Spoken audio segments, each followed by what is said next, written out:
And welcome back to the program. Again, your host, Keith Weiss. I thank you so much for joining us. And so we're bringing you some information on the new Cardiovascular Horizons Conference over in New Orleans.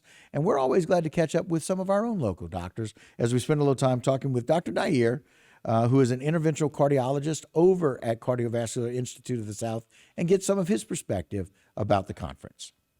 All right, welcome back as we continue to talk to experts in the field. And Dr. Pradeep Nair has been in Homa for quite some time now. He's well known across the world now.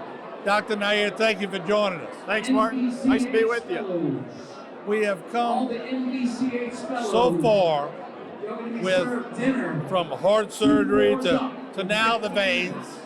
And now we're finding out more and more about how the legs are so important in the overall look at things, not only in the lower extremities of the feet and the ankles, but iliac, stenting, and everything else.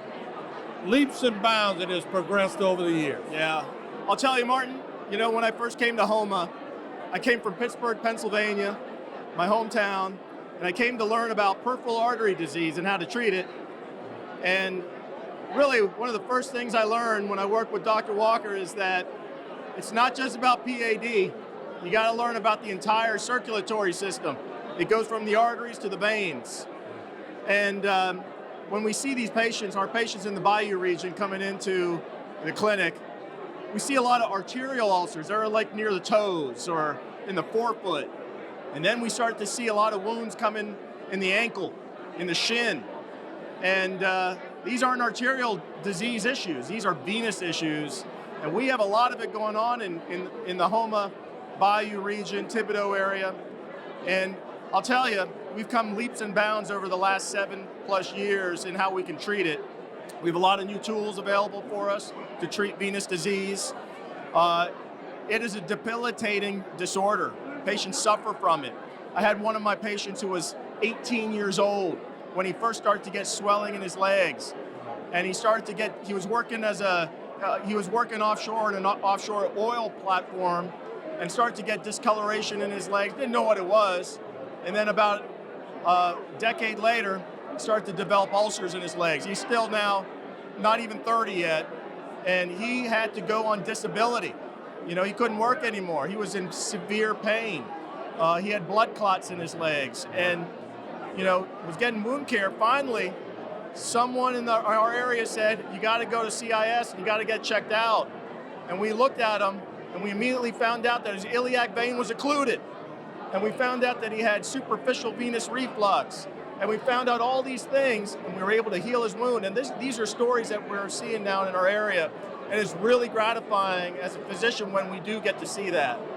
As we talk about deep vein thrombosis, and y'all look, a lot of people who have heavy legs or swelling, they go for years not knowing. Y'all are bringing it now to light that with some, I call them simple, nothing's really ever simple, but it is simplistic. Now you can check, and if they do have a blockage and that blood and that oxygen is not getting up, y'all can do so many things with that. Yeah, venous disease is more complex than arterial disease. So when you have swelling in the legs, it's not always, your veins may not be working right, but it could also be coming from your heart.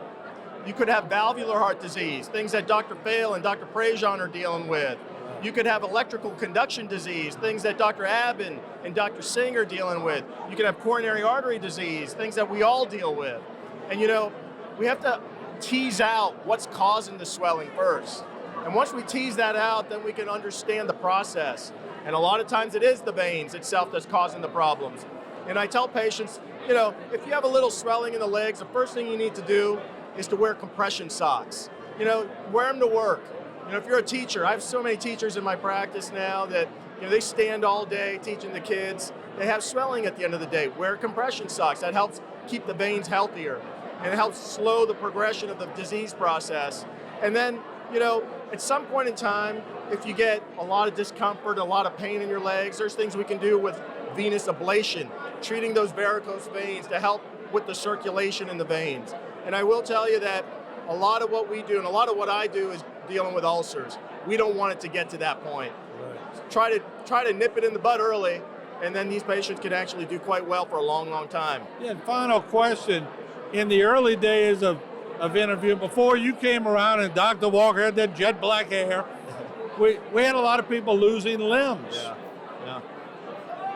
Y'all have drastically reduced the amount of people that lose their limbs. Yeah, it's a famous picture or chart that Dr. Walker has in all of his presentations talking about peripheral artery disease and the prevalence.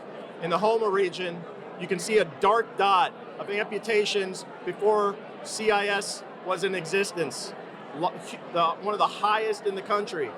And then you fast forward to recent era, it's now the lowest in the country in amputations. We need to continue that trend. It's not always easy.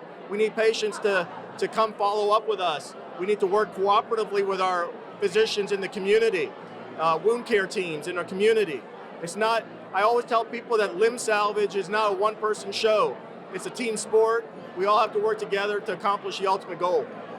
Dr. Pradeep Nair, one of the best, telling you, they got a great team, and I want to thank you for what you're doing. Thanks, Martin. Thanks Appreciate for sharing the knowledge. We'll take a short break here from New Orleans, Louisiana, and once again, got the who's who out here.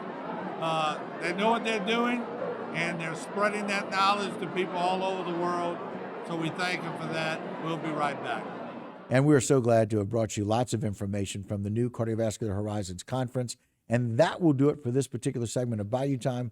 Don't go anywhere. A lot more local programming when we continue.